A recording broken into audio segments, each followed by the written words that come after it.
We want to talk about it. We need to talk about it. We feel driven to blurt this stuff out. But then afterwards, we're like, whatever. It's not even really, I don't even care, right? I don't care. It doesn't matter. It's not a big deal. Okay, hi everybody. Thanks for coming back if you've been here before, or hi, welcome if you're new. My name is Mickey. I'm a therapist. We talk about therapy things on this channel, and today we are finishing our series about attachment because it's coming up a lot in popular media and culture, and it brings up a lot of questions like, is that real? And what the fuck is it then if it's real? And especially the like, which one do I have? How do I fix that, right? Those are a lot of common issues that come up with attachment theory. So we have made several videos about this in reference to anxious attachment and avoidant attachment.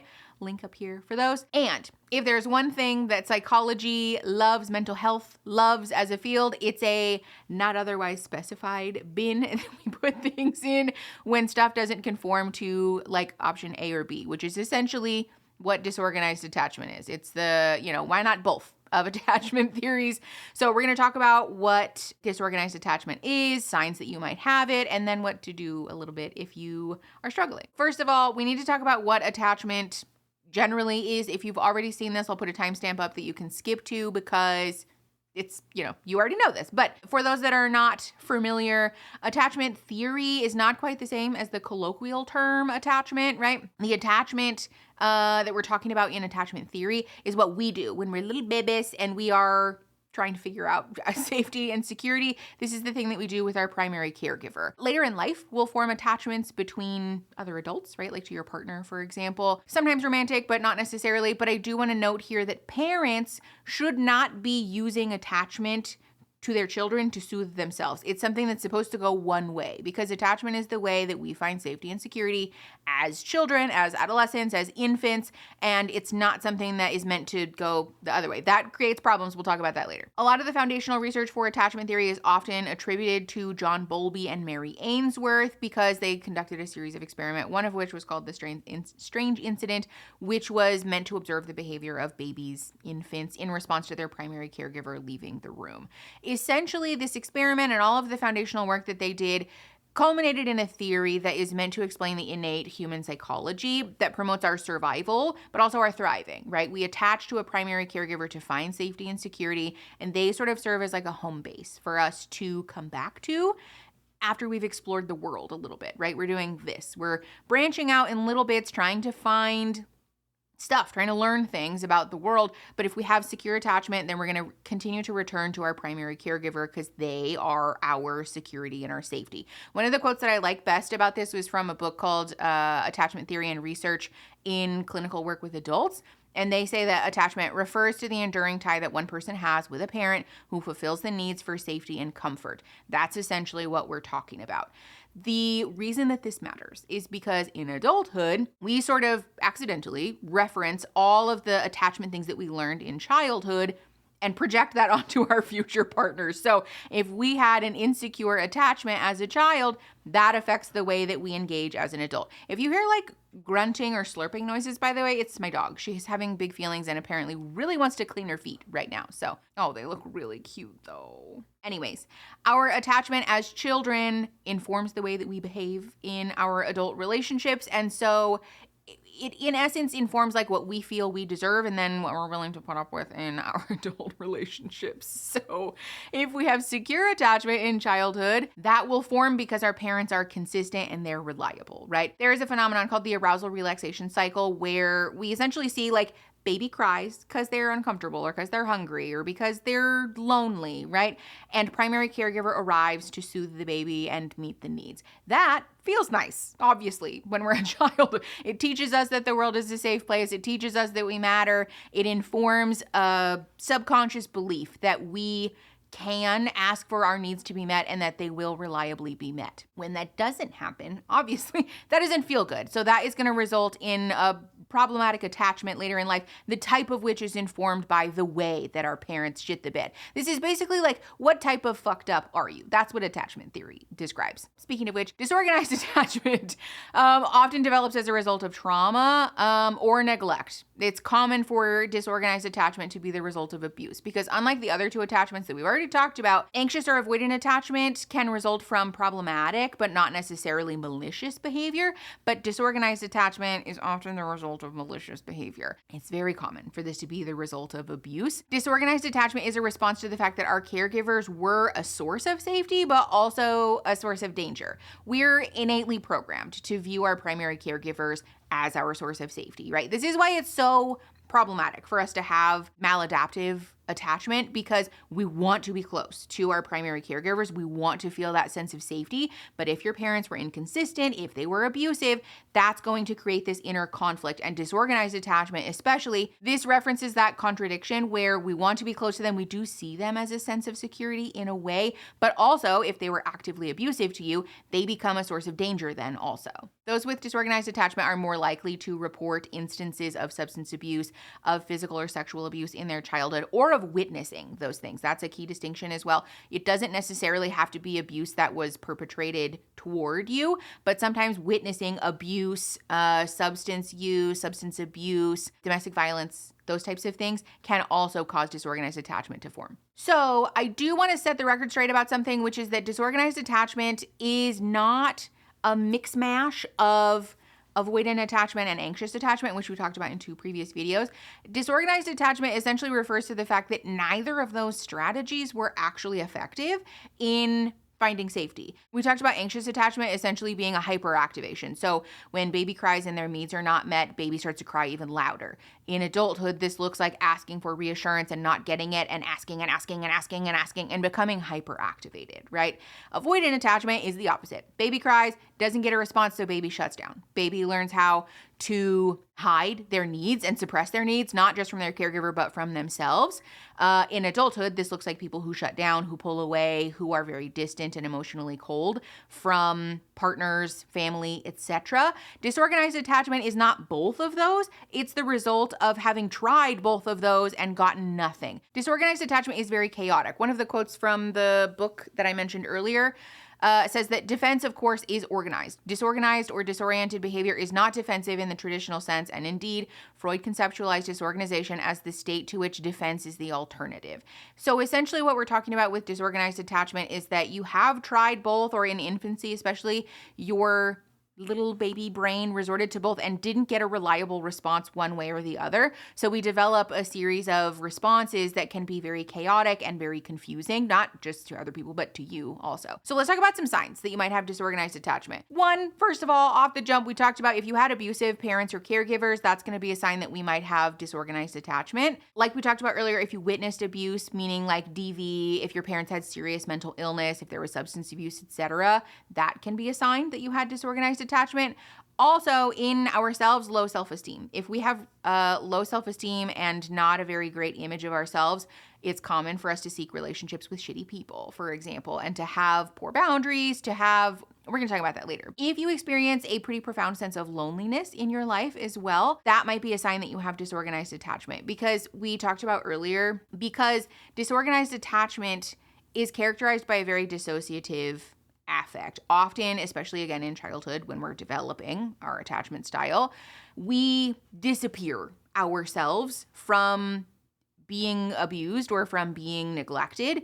And so in adulthood, this means that we might, first of all, not have very great memories of childhood. We might have like dissociative memories or periods of events where there are like large gaps. But we also feel like we have an unavailability of ourselves and of other people. So we feel very alone, we feel very isolated, and like we can't count on other people, but also like we struggle to regulate ourselves as well. A hallmark of disorganized attachment is that you have a sense of fear or panic about both intimacy and abandonment. In past videos, we talked about anxious attachment having a fear of abandonment, whereas avoidant having a discomfort with intimacy. Disorganized, you're going to somehow fear both. We have this very push and pull dynamic in our relationships, which can also mean that we anticipate rejection and betrayal. We're very on guard for being abandoned and let down. Also, if you have a history of unstable or chaotic relationships, that can be a sign that we're struggling with disorganized attachment, because often there's this phenomenon where the escalating intimacy that forms when we're in a relationship with somebody for longer and longer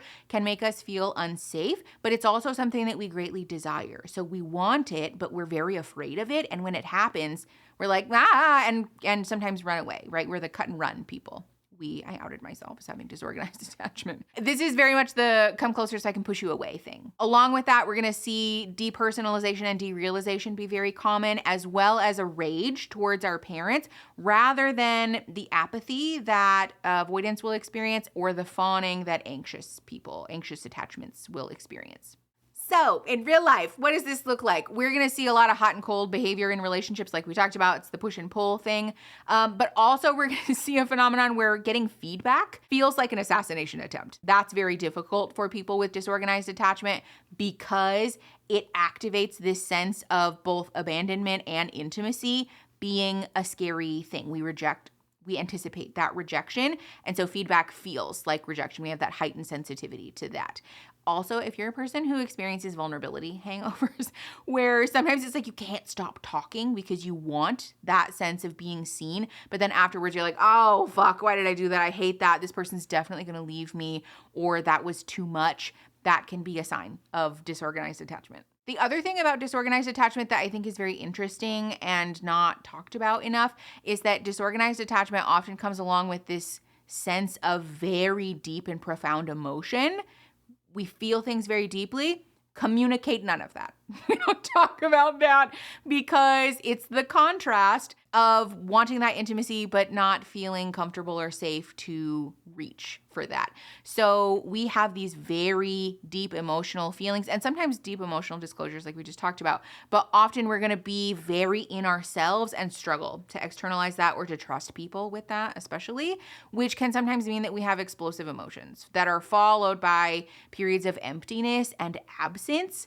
The freeze trauma response, because again, we want that sense of intimacy, but because we deprive ourselves, we disappear ourselves, or we're just very dissociative, that emotion is going to come out in these explosive bursts where all of a sudden we're very upset, we're very angry, we're very fearful. Often this is going to come out as rage as well because of what we talked about earlier. And then we deal with that by just shutting down.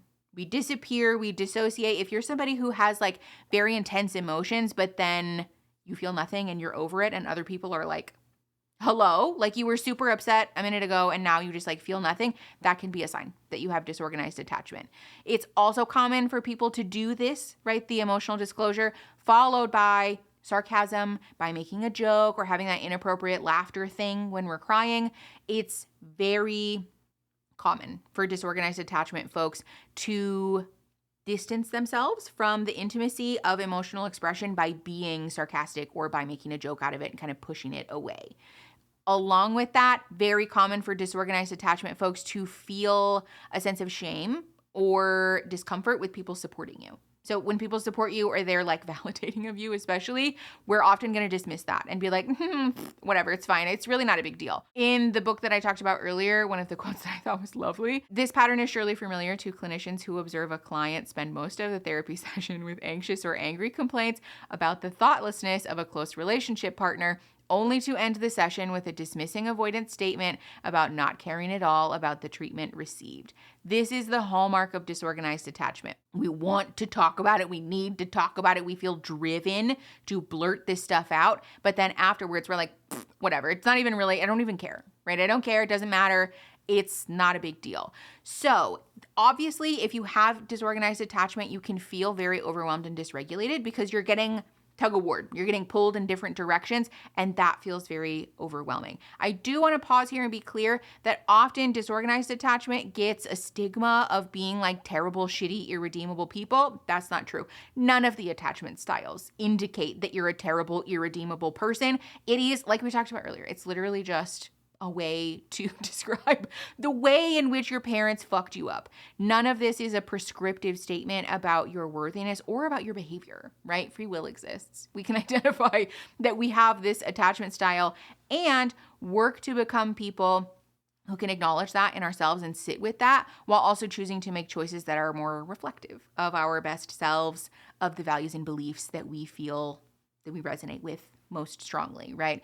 So obviously the question of like, what am I supposed to do with it? Y'all know that I'm going to recommend therapy. I don't think that's surprising to anybody. There are several modalities that can be helpful with attachment issues specifically, one of which being emotion-focused therapy. Attachment-based family therapy is in there as well. It's literally related to attachment theory, and also internal family systems. That one gets a lot of recognition these days. I think justifiably so, because it's a very useful modality to address the inner parts of you that are reaching for different things. So it can be especially helpful for disorganized attachment. Besides that though, for disorganized attachment especially, ultimately what we're talking about is trauma and sometimes complex childhood trauma. So any trauma-informed clinician should be able to help you, good trauma-informed clinician, should be able to help you sort through the trauma that caused the attachment issues in the first place. So things like DBT, somatic experiencing, EMDR is a popular one, even trauma-focused CBT,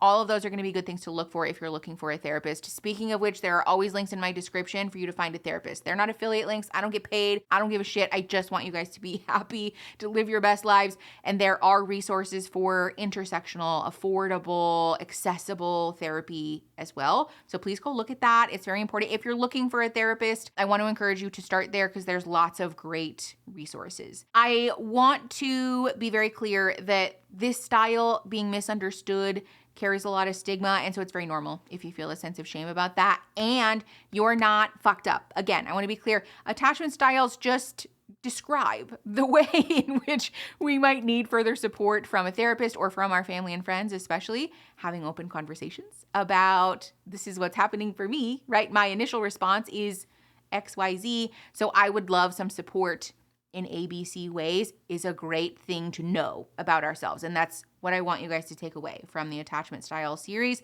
is not to identify what type of terrible person you are, but rather the things that are helpful for you in developing safe and healthy and happy relationships, and also how to like be safe and healthy and happy to yourself, right? Inner child work, as it were. So anyways, if you like the video, you can like the video, you can subscribe. We do talk about stuff like this and also fun pop culture things. So stay for that. And then you can share the video to help the channel grow and to help each other grow. Now I'll see you guys next Saturday. Okay.